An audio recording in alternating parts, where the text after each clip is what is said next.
Hello, dear viewers. Thank you so much for joining me today.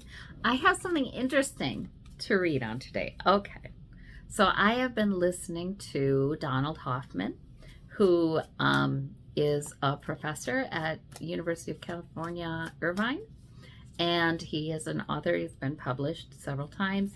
He speaks about our perceived reality not being real. We are in a simulation in a way, though. I don't think he ascribes to the idea that we're in a computerized simulation, but basically, consciousness is primary. We are consciousness, and even our bodies don't really exist. They're almost like pixels that form as we observe them. So, wow, right? My gut is telling me this is correct. He says time, space, reality, those are just concepts.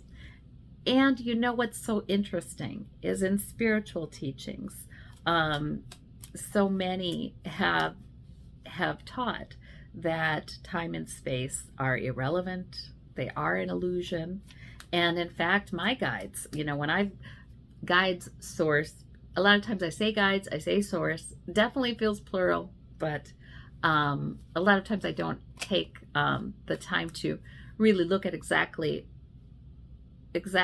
who is speaking this to me, because I feel like the guides I connect with, they all join with source. So I just say source. So really what I'm saying is consciousness. But I feel like I've heard from the greater consciousness that it's true.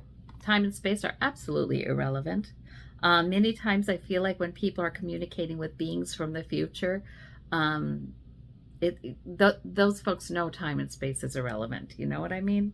Like there are beings who have, or even a part of our own consciousness that has transcended the idea of space and time. I also have heard that all things are happening all at once. In other words, space and time is not important. So this feels very unmoored. This discussion feels a little unmoored from physical details. So let me share my thoughts on this, and I want to ask Source. Look at this, what we have on the bottom. 5 of Swords reverse, thoughts. Let's cut away thoughts. Okay, let's cut away the thoughts about it. And let's look at Source. What would you like to tell us about this idea that time and space are really, they're constructs? They are not absolutely real. We're sort of in a physical dream. Our consciousness is who we are. What do you want to tell us about that? Oh, whoa, look at that, the Wheel of Fortune. Oh, so all those theorists, all those philosophers who said we are coming into a new earth, a new, like Eckhart Tolle, new earth, but then many are saying this, that we are coming into a new era where human beings are ready to sort of transcend a lot of the ideas about physical reality. So this means, to me, this means that the more we all believe in ourselves as consciousness and physical reality as assimilation, perceived, created by us, created for us, who knows, the more we can bend it.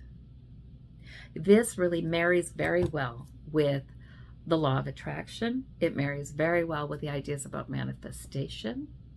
So if there is no, I just watched a video by Donald Hoffman who said, if I'm not thinking about my brain cells, that there aren't any.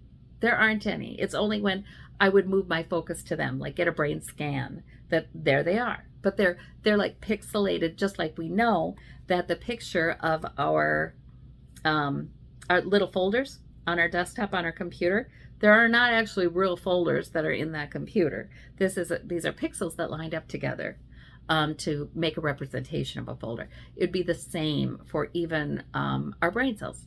You know, they would line up. It's a pixelated view of a brain, of brain cells when scanned. So if that is the case, and I really believe it is, then why can we not change it? Then why can we not join with our higher consciousness? And meditation may be really helpful here. But you know, it's whatever works for you. There's no one way to do this. So what if we join with our higher consciousness to begin seeing that which seems so real as different, as the way our higher consciousness tells us it can be? What happens then? Do those pixels, do things rearrange in a different way? So this is freaking me out, really. Okay, so let us see. The devil. Okay, devil in the details I just heard. What does this mean? We're bedeviled a little bit by, I might be giving people a headache. We're bedeviled a little bit by this idea that space and time are indeed real. We just live with that assumption. And we certainly live with the assumption that what we see, feel, hear, and touch is real. So this is bedeviling. So, okay, so what should we know about that? It's hard for us we came here agreeing to these limitations, right? So it's hard for us to transcend them. Not impossible, though. Look at that Eight of Cups. Not impossible. So what I'm hearing is, it's okay. You don't have to have all the answers on how to transcend this, or how not to think in this way, or not to think in that way. All you need is to use your creative abilities to explore the way that you want things, explore the new vision. All we have to do is that. We don't have to understand how all this works. So in other words, we're back to the law of attraction. We're back to manifestation. Understanding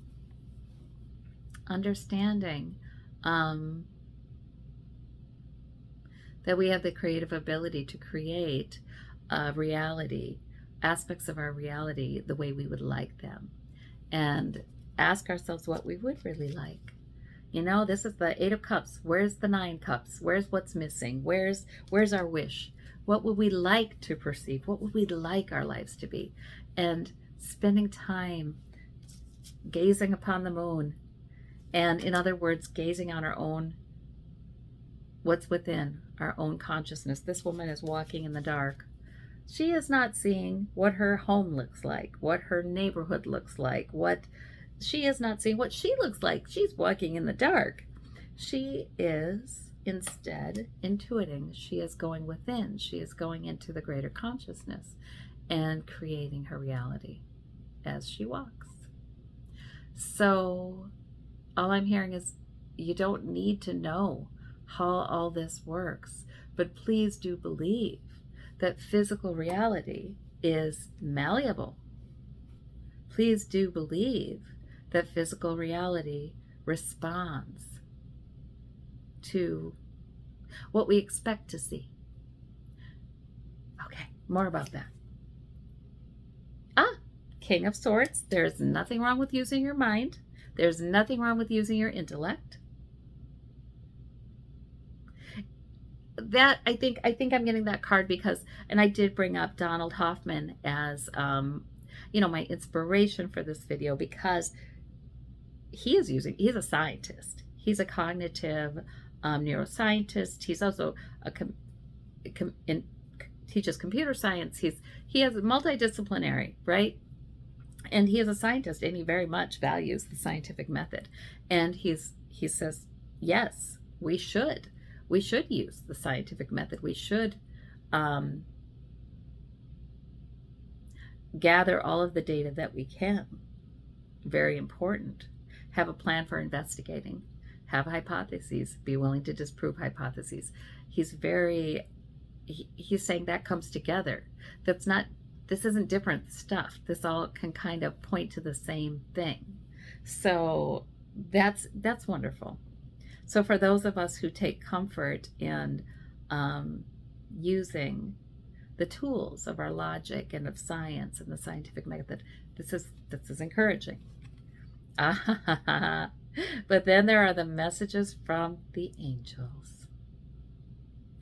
Also, moving to the being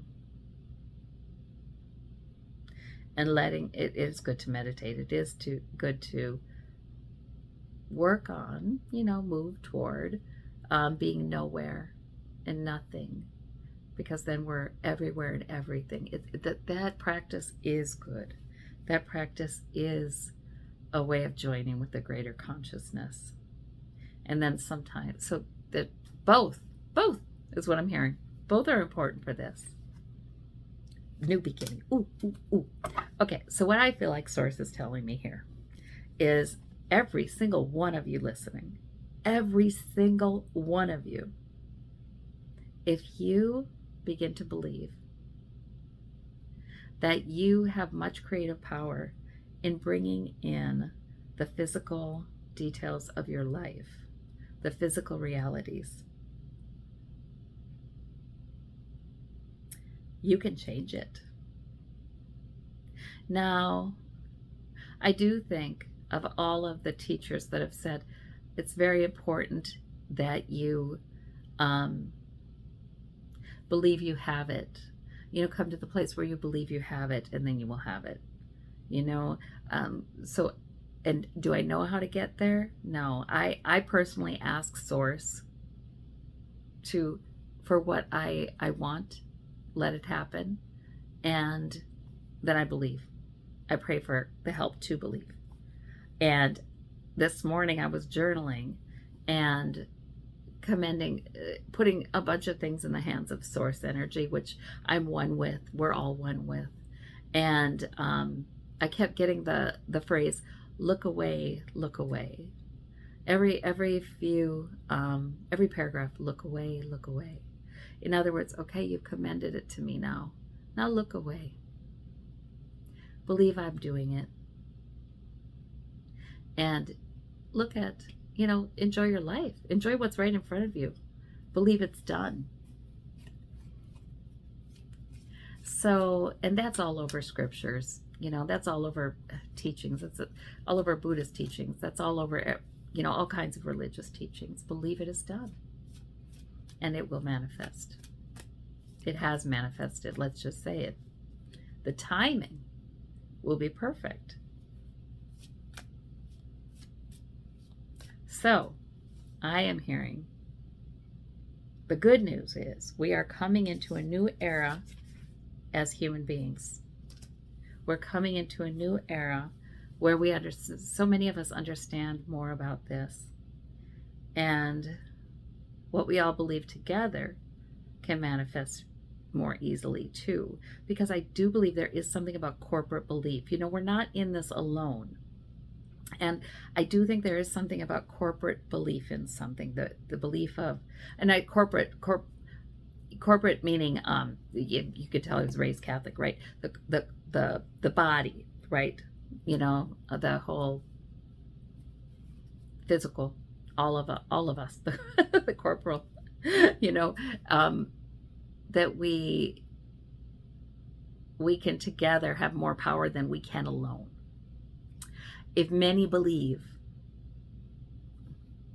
just like I think about the one from the Gospels, Jesus saying, they said he could not do many miracles there because few believed. The power of shared belief is greater than the power of individual belief. So I guess I feel like Source is also reminding me of this. But the power of that then is the more we all believe, the more we can create this together. The more easily it will be for individuals to create miraculous change within their lives. The more we begin to believe it's possible. So this is all pretty amazing stuff, you guys. I've been listening to Joe Dispenza, especially his more recent stuff, quite a lot. He's seeing miracles at his meditation retreats. We have the angel, the temperance angel. So we keep getting these angels. And they're reminding me too, please understand, you believe that it's there, but the timing, you're leaving the timing up to the universe. Because sometimes we want things quickly, and sometimes they do happen quickly, but sometimes gradually is more merciful. Okay, so they're telling me, please, to believe that you have what you have declared, what you claim. Um, don't throw that out just because it doesn't manifest immediately. They're saying that the timing is so important. I have had experiences in my life recently where I was meditating and I was surrendering. I was saying basically, "Thy will be done," the old-fashioned "Thy will be done," which to me works because it's a surrender. It's a trusting that I am part of a larger whole there that is all good, all knowing, all truthful. Thy will be done, and and I was willing to. I'm not going to tell you how. I'm not going to tell you what exactly. You know my heart. Let's see what happens. And some things have started moving and shaking in my life that I thought were years and years off, but they're happening now. So I'm telling you, the the the prayers we pray, the things we ask, even if we're very agnostic about it, we don't even know who we're asking. We're asking a positive force, right? It doesn't matter. That's even better. That's even better. Um, but they do have magic in them. They do come true. So I guess what I'm seeing is a lot of encouragement here. Yeah, the Nine of Swords. And worry is an enemy of this, right? We don't need to know how. We don't need to know when. We don't need to be uncertain. We do need to have faith that we are love and there is love. We are part of love, and love is always going to take care of us. And it takes a while to learn this. They're very kind. They're saying, yeah, it takes a while. Don't be stressed. We need not be stressed if it takes us a while to trust this, because of course we are all just learning. Okay. King of Coins, stability, security. Ah, this is about the physical world, isn't it? See, the King of Coins and the Queen of Coins, the Pentacles, they are all about the physical world, right? Physical security, material security. I feel like what I'm saying, what I'm hearing with this is we're not vilifying the physical world. Heck, we came here to experience it. There is nothing wrong with asking it to do our bidding and enjoying it. Love it. Four of Wands. Yeah. If you see it in your future, maybe you see a move, maybe you see a get together, maybe you see a relationship, maybe you see, look at the doves are spiritual symbols, right? And symbols of love. Maybe you see a joyous celebration. Believe it. Believe it. Don't hesitate to envision it again and again and know, oh, it'll be so nice when that happens. That's what I've got. All right. Well, I thank you all so very much. May you have great blessings. Take care. Bye-bye.